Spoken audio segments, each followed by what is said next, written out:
SG Reads. Hello fellow travelers, my name's SG and welcome to the channel. Today we'll be going over another independent animation that's on its part 2 right now, but has had a pilot out for about 10 years now, called Welcome to Hell by Erica Wester. Now, I have been aware about this animation, or at least the pilot, for a while now, and I've been wanting to cover it, and since part 2 has just been out for about a week, I thought this is about as good a chance as any. So, I really do enjoy it, the storyline's interesting, and let's talk about it, shall we? But before that, please leave a like, comment, subscribe down below. I'd really appreciate it. And please, I'll leave a link down in the description below for both the pilot and the newest episode in the comment section and in the description. So please go support the original creator and help them out too. Know that you like this content, or if you want to know more about it, go check it out yourself. Thanks again for watching, and let's get started, shall we? Now, the story is written by Erica Wester, along with being directed and animated, with story assistance by Neil Morrissey and Michael Nannen, while at the same time had guest animators Wen Ling Kuei, Craig Yamamoto, and Tanya Smangina. These are the people that helped create the series as a whole, and obviously offered assistance along the way. We will get to the voice actors in the voice directing side of this, but for now, let's get to the main story, shall we? Now, the overall story is that Sock is sent to hell for committing a harmful act not only to himself but to his parents as well. And being sent to hell, he is confronted with Mephistopheles. There it is revealed that hell is far too overpopulated with normal people, consisting of lawyers, demons, and serial killers, and kind of this whole idea that it's overpopulating and they're being a bad influence upon each other. There's no real sign of any improvement along the way.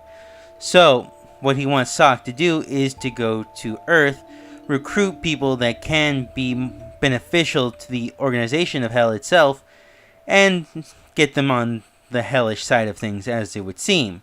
So, Sock is sent to Jonathan. Jonathan seems to be a lonely kid in high school who seems to be going through his own issues at home. We do get more of that in Welcome to Hell 2, where we do get more of his background of being home alone a lot. Get this idea that he doesn't really associate with many people at school, Sock being the closest thing he has to a friend, but he's also a demon trying to trick him at the long run. So that tells you how his personal life along with his school life has been going. So for now, that's where we are with the story leading into part 2. We do know that Jonathan himself is in the cusp of trying to figure out what he is or what he wants to do with his life at this very moment, along with trying to figure out how to handle Sock himself. So, it's an interesting story, fun concept, and a bit of a darker tone, which I do enjoy myself, allowing it some wiggle room and some room to talk about what's going to happen later on. So for now, let's get on to the voice acting, shall we? Sock is voiced by Anne Mendenhall in the original pilot, but is then voiced by Caitlin Roderick, who also plays Debbie, Jonathan's mother, showing a diversity to the voicing that we see in the series and giving it its own personal touch. It does give this innocent kind of youthful vibe to Sock, allowing him to have this sort of extraordinary personality, almost like a SpongeBob meets Jimmy Two Shoes kind of personality.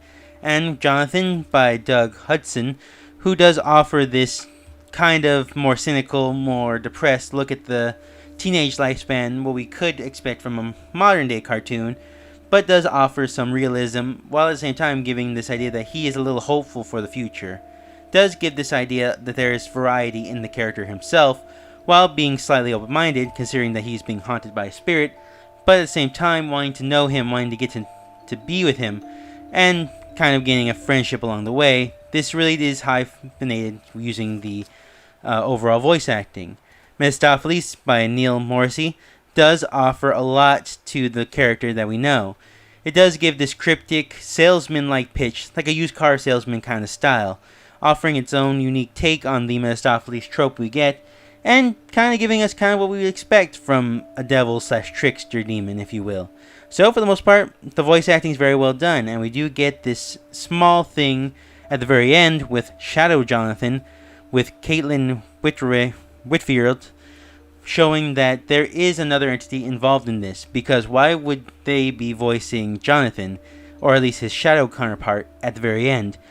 maybe suggesting that we will get a 4th or 5th character at the very next episode or second part of Welcome to Hell Part 2. So, now, with that being said, the voice acting is phenomenal, very well done. I do really like it, and does give it a new breath of fresh air in the independent animation style, allowing it a little bit of realism while at the same time giving it this kind of nuance to it. So, very well done all in all. Now, the first thing most will know is that the animation is very well done. It's very good. While at the same time it does seem to be still a work in progress, it does have this charm to it, adding to something new while at the same time giving something different.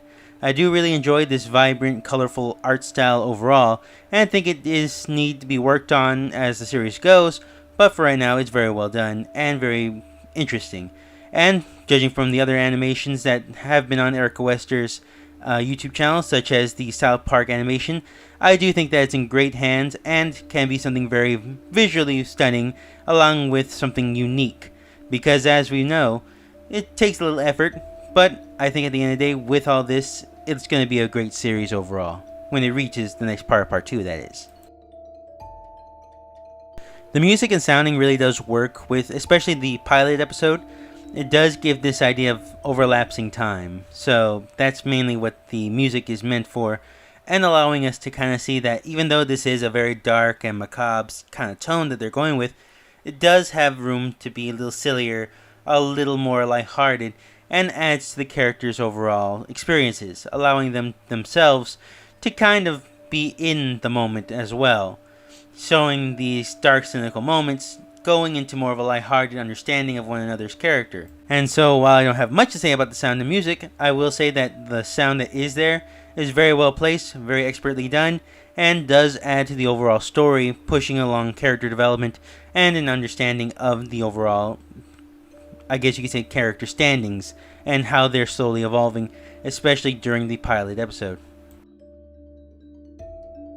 So now, if I had to say where the storyline is going overall, I would say that the point of Welcome to Hell is not to get people into hell, but rather keep them out. Because the one thing that came to mind when watching episode 1 even, was that why rely on Sock to make a deal with Jonathan? We get Sock, who, by all rights, despite his violent tendencies, is a good-natured person overall. Wouldn't really be into the idea of tricking those around him into this. In fact, we see him being very straightforward in trying to make a deal with Jonathan, telling him that he is trying to get him to hell overall, but he wants him to be kind, he wants him to take it easier. So, with that being instead, this seems to me that they're trying to save Jonathan's soul, trying to get him to go to heaven, if you will, or at least trying not to get him sent to hell anytime soon, because as Mephistopheles has said before, they're trying to keep people from getting into the wrong hell or to the wrong afterlife, because there's too many in hell, there's too many people down there, and there are too many bad influences influencing each other, kind of feeding its own snake, a real kind of scenario like that. So for right now, I would have to say Sock's main purpose on Earth isn't to send anybody to hell, but rather try to fix them so they can get into heaven or be better people at the very end of the day. And at the very end of the day, I think that this is going to help Sock. Sock is going to be the only one being saved because, like I said before, he may have these tendencies, but he's not a bad guy at all. He doesn't seem like it, maybe misjudged and misunderstood, but overall, we don't really know his full backstory or where it goes from here. So this could be his chance at a redemption arc. And I've seen a lot of redemption arcs in the media so far, in different forms, from Dragon Ball Z with Vegeta all the way to Preacher.